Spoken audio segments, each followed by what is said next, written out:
Hello everyone, in this video we will learn how to fill up values in Power Query. So let's start. I have some Excel data where the values are missing in a column. I want to fill up this value categories. Okay, so let's see how it's done. First, select any cell in your data and press the Ctrl T to convert data into the table.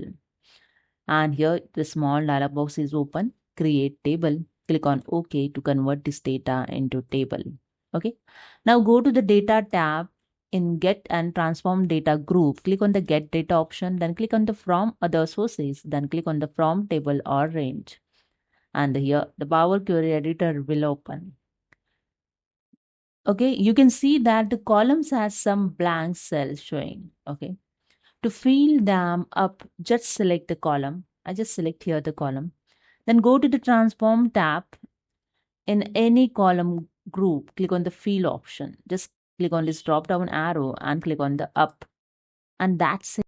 Here you can see now all blank cells are filled. Finally, click on the close and load to bring the filled data back to the Excel. So just go to the home tab and click on the close and load. And here you can see your data in your Excel.